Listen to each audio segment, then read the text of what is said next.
Hello friends, स्वागत है आपका मेरे चैनल स्टडी विथ फर्रू में। आज हम class 10 science chapter 5 periodic classification of element, इसमें एनसीईआरटी में पेज नंबर 81 पर इन टेक्स्ट क्वेश्चन दिए गए हैं। इन क्वेश्चन को आज हम सोल्व करेंगे। Question number 1, did Dobereiner's triad also exist in the columns of Newland octaves. इसमें हमें बताना है जो डोबर्नियर के ट्रायड्स थे क्या वो न्यूलैंड के ऑक्टेव्स के जो कॉलम थे उनमें भी पाए जाते हैं। कंपेयर एंड फाइंड आउट, हमें न्यूलैंड के ऑक्टेव के जो कॉलम हैं और डोबर्नियर के ट्रायड्स हैं इन दोनों को कंपेयर करना है और पता लगाना है। इसका आंसर है only one triad of Dobereiner's triads I exist in the column of Newland octaves. Dobereiner triad का सिर्फ एक ही ट्रायड न्यूलैंड के ऑक्टेव्स में पाया जाता है। The triad formed by the element lithium, sodium and potassium of Dobereiner triad also occurred in the columns of Newland octaves. Dobereiner triad में जो ट्रायड लिथियम, सोडियम और पोटेशियम एलिमेंट से बना था वही न्यूलैंड के ऑक्टेव्स के जो कॉलम थे उनमें भी पाया जाता है। ये डोबर्नियर ट्रायड्स हैं। पहला लिथियम, सोडियम, पोटेशियम, दूसरा कैल्शियम, स्ट्रोंशियम और बेरियम, तीसरा क्लोरीन, ब्रोमीन और आयोडीन। अगर हम अब न्यूलैंड ऑक्टेव देखें, ये न्यूलैंड ऑक्टेव्स दिए गए हैं तो इसमें आप देख सकते हैं यहाँ पर लिथियम, सोडियम और पोटेशियम, ये वाला ऑक्टेव, इस ऑक्टेव में ये एलिमेंट और ये डोबर्नियर के ट्रायड्स ये दोनों में कॉमन है। बाकी ना तो calcium, strontium, barium, chlorine, bromine, iodine ये न्यूलैंड के ऑक्टेव में पाए नहीं जाते हैं। Question number 2, what were the limitation of Dobereiner's classification. Dobereiner's के क्लासिफिकेशन के क्या क्या लिमिटेशन थे। Limitation of Dobereiner classification, all known element could not be classified into groups of triads on the basis of their properties. उस समय जितने भी elements का पता लग चुका था, डिस्कवर हो चुके थे, उनको डोबर्नियर के जो ट्रायड का नियम था, डोबर्नियर के ट्रायड्स के ग्रुप में उनको क्लासिफाई नहीं किया जा सकता था। यही लिमिटेशन थी डोबर्नियर ट्रायड की। हमें याद रखनी है कि जितने भी एलिमेंट उस समय पाए गए थे उनको ट्रायड के नियम के आधार पर उनको क्लासिफाई नहीं किया जा सका था। Question number 3, what were the limitation of Newland law of octave. Newland का जो लॉ ऑफ ऑक्टेव था उसके क्या क्या लिमिटेशन थे। Limitation of Newlands law of octaves are, पहला है it was not applicable throughout the arrangement. उस समय जितने भी एलिमेंट थे उन सभी में न्यूलैंड का जो लॉ ऑफ ऑक्टेव्स था वो अप्लाई नहीं किया जा सकता था। It was applicable up to calcium only. ये न्यूलैंड का लॉ ऑफ ऑक्टेव सिर्फ कैल्शियम मेटल तक ही एप्लीकेबल था। कैल्शियम के आगे के जितने भी एलिमेंट थे उन पर ये अप्लाई नहीं हो रहा था। The properties of the element listed after calcium showed no resemblance to the properties of the elements above them. जो एलिमेंट कैल्शियम के बाद लिस्ट किए गए थे, कैल्शियम के बाद रखे गए थे, और जो एलिमेंट कैल्शियम से पहले थे, कैल्शियम के ऊपर रखे गए थे, उन दोनों की प्रॉपर्टीज़ में कोई भी मेल नहीं था। यानी कैल्शियम के आगे के जितने भी एलिमेंट थे उनकी प्रॉपर्टी मैच नहीं हो रही थी।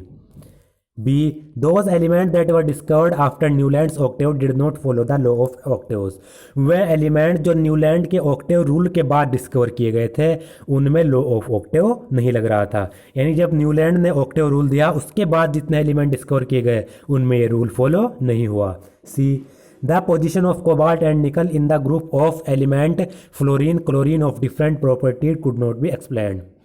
जो कोबाल्ट और निकल एलिमेंट्स थे उनको रखा गया फ्लोरीन और क्लोरीन के साथ, लेकिन इन दोनों की प्रॉपर्टी बिल्कुल डिफरेंट है।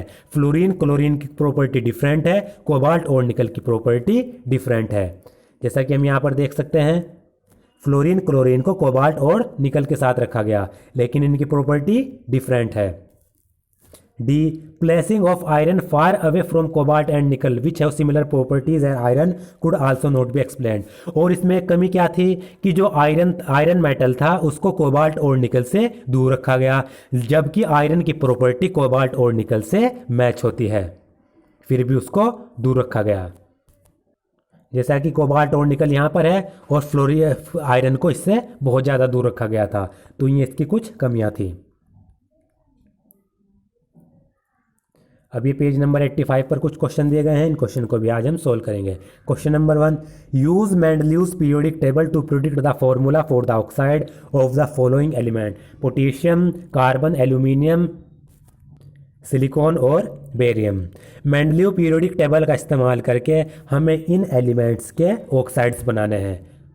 इसका आंसर है जो पोटेशियम है वो ग्रुप 1 में आता है, तो इसका जो ऑक्साइड होगा वो होगा K2O। कार्बन 4 ग्रुप में आता है, इसका ऑक्साइड होगा CO2। एल्यूमिनियम ग्रुप 3 में आता है, इसका ऑक्साइड होगा Al2O3। सिलिकॉन ग्रुप 4 में आता है, इसका ऑक्साइड होगा SiO2। बेरियम ग्रुप 2 में आता है, इसका ऑक्साइड होगा BaO। Question number 2, beside gallium which other element have since been discovered that were left by Mendeleev in his periodic table. Gallium के अलावा हमें बताना है कौन से एलिमेंट डिस्कवर किए गए जो मेंडलीव ने अपनी पीरियोडिक टेबल में छोड़ दिए थे। तो मेंडलीव ने गैलियम के अलावा स्कैंडियम और जर्मेनियम ये एलिमेंट अपनी जो पीरियोडिक टेबल दी थी उसमें ये छोड़ दिए थे और ये उसके बाद डिस्कवर हुए हैं। मेंडलीव ने क्या किया था, गैलियम, स्कैंडियम और जर्मेनियम के लिए जगह छोड़ दी थी अपनी पीरियोडिक टेबल में। Question number 3, what were the criteria used by Mendeleev in creating his periodic table. Mendeleev ने अपनी पीरियोडिक टेबल को क्रिएट करते समय, बनाते समय क्या क्राइटेरिया यूज़ किया था। Mendeleev periodic table was based on the observation that the properties of element are a periodic function of their atomic masses. Mendeleev की जो पीरियोडिक टेबल थी वो इस ऑब्जर्वेशन पर डिपेंड करती थी कि जो एलिमेंट की प्रॉपर्टीज़ हैं वो उनके एटॉमिक मासेस का फंक्शन है। जो एलिमेंट की प्रॉपर्टीज़ है वो किस पर डिपेंड है, उनके एटॉमिक मासेस पर।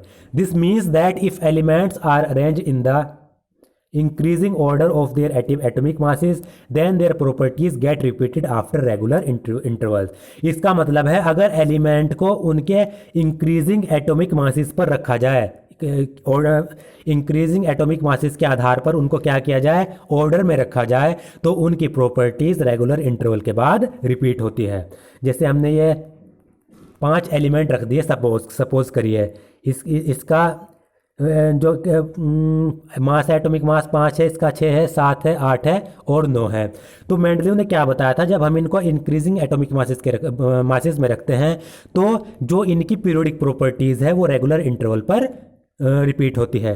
जो इस वाले एलिमेंट की प्रॉपर्टी थी वो इस वाले एलिमेंट्स की जिसका एटॉमिक मास 10 है, इन दोनों की प्रॉपर्टीज़ सेम होगी। जो 6th की थी वो 11 एटॉमिक मास वाले प्रॉपर्टीज़ के साथ क्या होगी, सेम होगी। यानी ये जो प्रॉपर्टीज़ हैं वो रेगुलर इंटरवल पर, एटॉमिक मास के रेगुलर इंटरवल पर रिपीट हो रही है। Question number 4, why do you think the noble gases are placed in separate group. आप ऐसा क्यों सोचते हैं कि जो नोबल गैसेज हैं उनको सेपरेट ग्रुप में रखा गया है। नोबल गैसेज क्या होती हैं, इनर्ट एलिमेंट्स होते हैं जो किसी के साथ भी रिएक्ट नहीं करते। Their properties are different from all other element. Noble gases की जो प्रॉपर्टीज होती हैं वो दूसरे एलिमेंट से बिल्कुल डिफरेंट होती है। Therefore the noble gases are placed in separate group, इसलिए उनको अलग ग्रुप में रख दिया गया। एक तो वो इनर्ट होती हैं, किसी के साथ रिएक्ट नहीं करती, और दूसरे एलिमेंट से उनकी प्रॉपर्टीज भी डिफरेंट होती है।